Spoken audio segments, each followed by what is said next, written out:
Shalom semua, ini penglihatan yang Tuhan beri pada saya di 28 November yang lalu, dan ini baru-baru saja Tuhan beri dan sekarang sudah saya kasih tulis semua di buku ini dan menjelaskan, menafsirkan apa yang pemimpi yang Tuhan berikan. Penglihatan yang Tuhan beri ini peringatan bagi bukan juga saya tapi kamu di luar sana, dan peringatan ini sangat penting seperti contohnya macam ada ahli keluarga kau kemalangan begitu. Jadi apa kau perlu buat? Kau diam atau bertindak? Mesti kau bertindak kan? Baiklah, saya akan beritahu mimpi saya.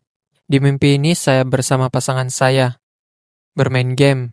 Dan kalau kami main mesti pakai itu VR set macam kacamata lah begitu. Kami pakai kacamata dan terus mengalir pergi di kepala kami. Seperti ada chip lah di kepala kami kan. Dan macam sekarang ini ada di tangan sudah dorong pasang, kami masuk di dunia lain begitu. Di tempat itu ada jalan lurus, tempat jalan kaki lah kan. Dan sebelah kiri dan kanan ada rumput hijau.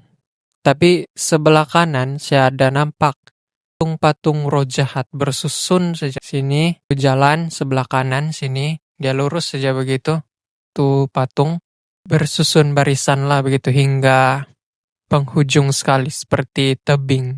Itu patung berjenis-jenis rupa, ada 3 segi, 4 segi, dan rupa-rupa yang menyeramkan lah.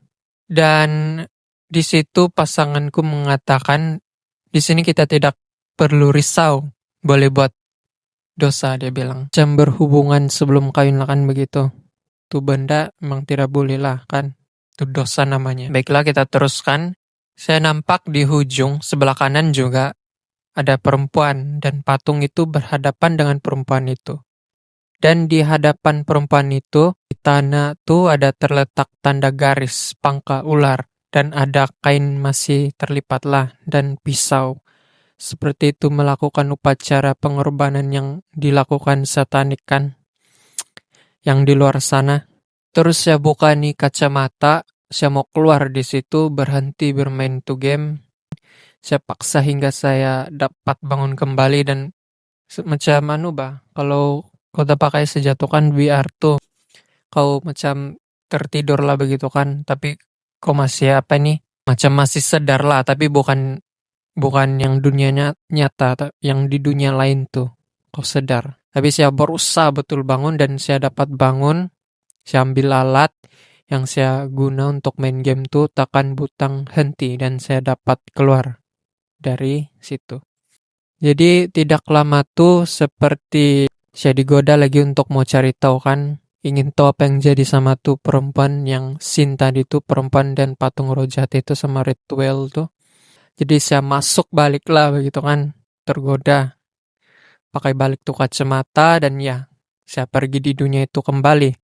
Sama seperti tadi lah, ada jalan dan patung berbaris tersusun.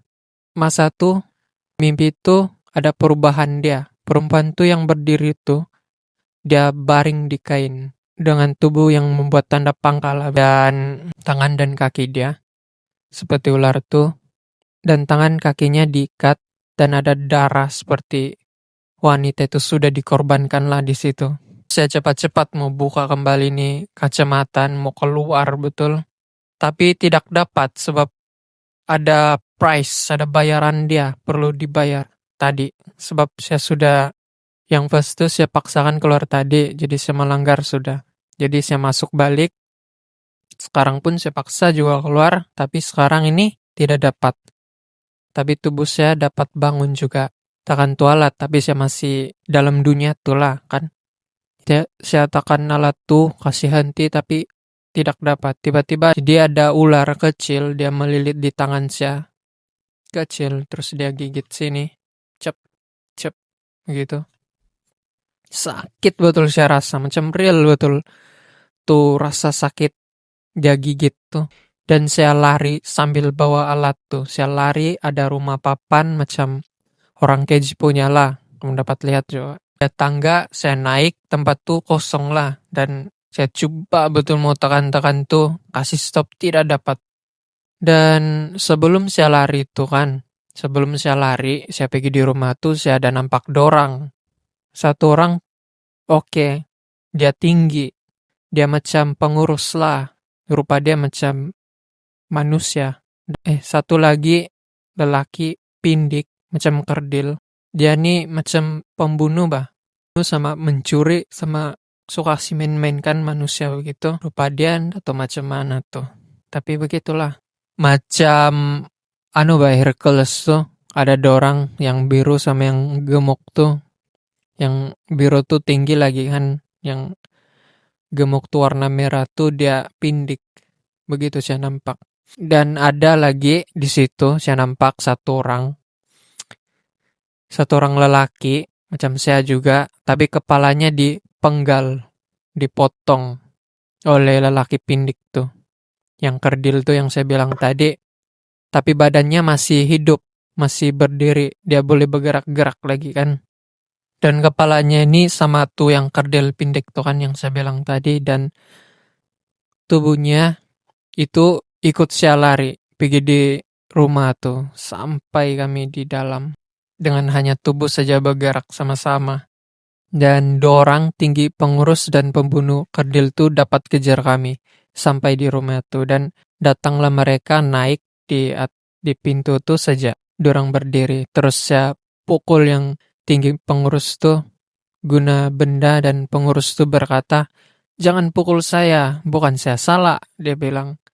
Dan selepas dia berkata tuh, saya bangun semula. Sakit di tangan saya yang tadi tular tuh, saya masih lagi rasa. Jadi terus saya berdoa sama Tuhan buat pelepasan, pengakuan, dan pertobatan. Sepatutnya saya terus melakukan itu. Sepas saya melakukan dosa. Terus mencarinya, dan ya, saya buka pintu bagi iblis, tapi Tuhan menyelamatkan saya.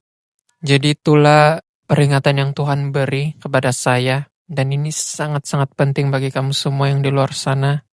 God bless you. Thank you. Shalom semua, ini bantuan tafsiran mimpi saya menurut Alkitab di ChatGPT untuk membantu kita lebih paham lagi mendalam tentang mimpi ini. Jadi ini tafsiran di ChatGPT dulu, kita masuk, lepas itu tafsiran saya. Tambahan. Oke, yang pertama, mimpi ini peringatan bukan kepada saya saja, melainkan kepada kamu. Menyadarkan kita yaitu saya dalam bahaya rohani. Contoh kita, ambil mimpi, ambil melek. Tuhan mencegah dia untuk tidak berbuat dosa itu. Dan juga seterusnya mimpi istri Pilatus yang diberi peringatan Yesus tidak bersalah. Di Matius pasal 27 ayat 19. Dan ini tentang bahayanya dosa, penipuan iblis, dan pintu hampir terbuka kepada kegelapan. Gitu. Oke, kedua, kacamata yang saya pakai itu di mata saya tuh, dan ada chip di kepala saya mengakses ke otak. Dengan itu saya dapat masuk dunia lain. Dan itu saya sendiri yang melakukan itu. Membuka pintu yang saya sendiri aktifkan, yaitu memakai peralatan itu. Dan ini seperti iblis menyamar sebagai malaikat terang di 2 Korintus pasal 11 ayat 14. Dia bagi pintu yang menggoda, menarik, membawa kegelapan. Jadi iblis gunakan hiburan atau teknologi keseronokan untuk membawa saya di dalamnya. Dan yang ketiga, patung yang berbaris dan ritual itu artinya tempat itu ruang jahat atau kuasa gelap. Jadi di Alkitab menjelaskan patung lambang roh jahat. Ritual korban itu kerja setan. Dan perempuan yang berdiri itu mau dikorban itu maksud dia simbol manusia ditipu dan diperangkap oleh dosa atau kuasa jahat.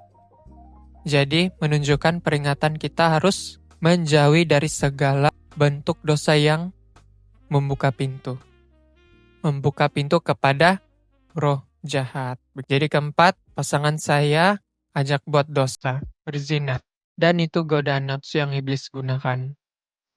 Dan di Alkitab pun menyatakan itu berhubungan sebelum kawin itu tidak boleh. Itu dosa namanya. 1 Korintus pasal 6 ayat 18. Dan dosa berzina membuka pintu rohani. Di Amsal pasal 6 ayat 32.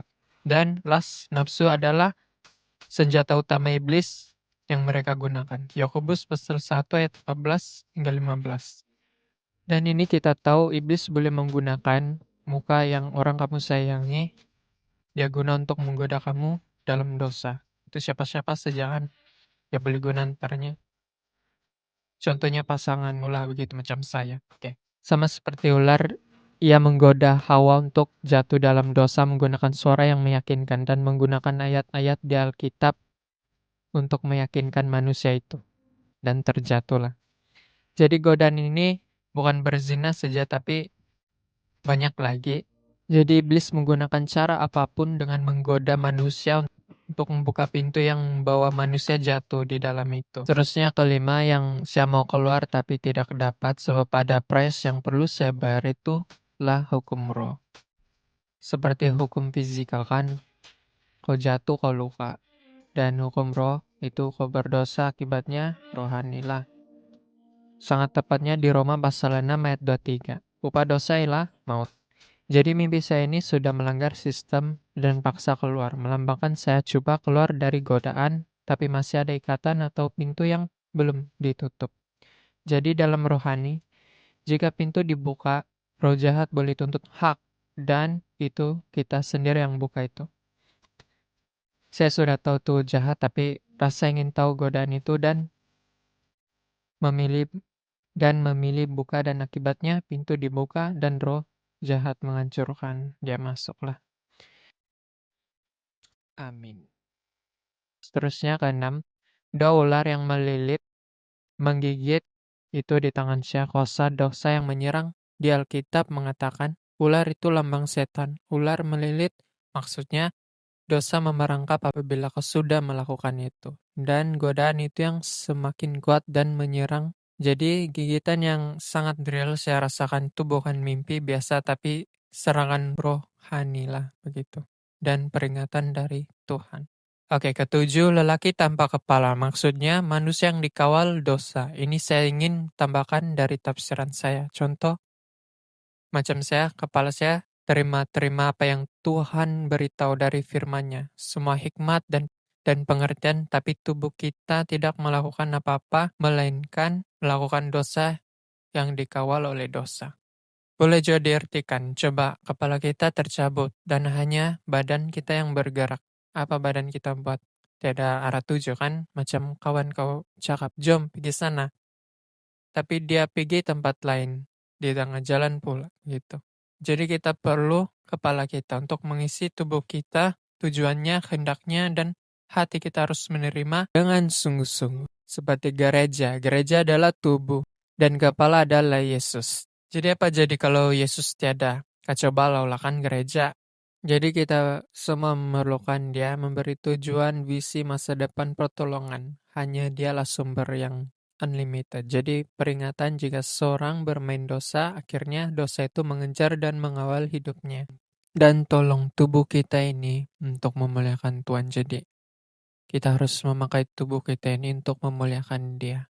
Jadi pikiran kita, apa yang kita terima, kita harus terima di hati. Dan apa tubuh kita lakukan itu melakukan apa yang Tuhan kehendaki melalui firman yang kita masukkan dalam pikiran kita. Jadi begitulah kita harus melakukan dan segala pintu atau rancangan roh jahat terbatal oleh karena Tuhan sudah ada di dalammu dengan kau obey what he say. And like that everything change. Oke, seterusnya ke-8. Saya sudah tekan balik-balikan tuh butang tapi tidak dapat juga keluar. Maksudnya saya tidak boleh keluar dari dosa dengan kekuatan saya sendiri lah kan. Di Alkitab katakan, tanpa Kristus kamu tidak boleh buat apa-apa. Yohanes pasal 15 ayat 5. Period, you know. Saya coba stop, coba keluar, coba lari semua saya lakukan dengan kekuatan saya sendiri. Tapi akhirnya saya tidak dapat juga kan. Dan ini dapat dikalahkan oleh hanya Tuhan Yesus, bukan kekuatan kita sendiri, melainkan Tuhan sudah kalahkan itu dosa di kayu salib. Dengan darahnya tercurah bagi kita semua.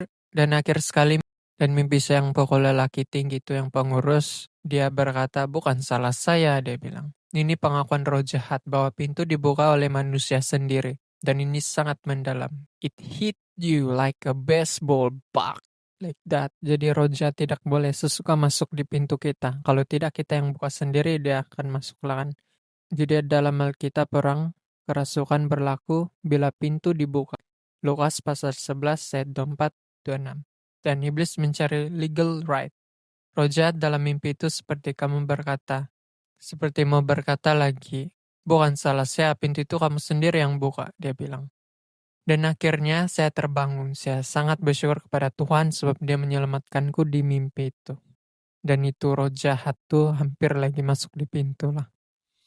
Dan ini peringatan yang sangat membuat ya takut sama Tuhan dan tidak mau lagi saya mimpi begitu. Dan ini bukan saya saja tapi untuk kamu semua. Di mimpi itu pun dorang tuh pengurus dan kerdil pembunuh tuh dekat pintu sudah. Tapi mereka tidak masuk dan terus saya dikasih bangun. Last, saya mau tambahkan tafsiran saya. Dua roh jahat tuh yang mengejar saya. Kamu tidak terfikir yang tuh pengurus tinggi laki satu, dia macam menceklis mana pintu mau dibuka.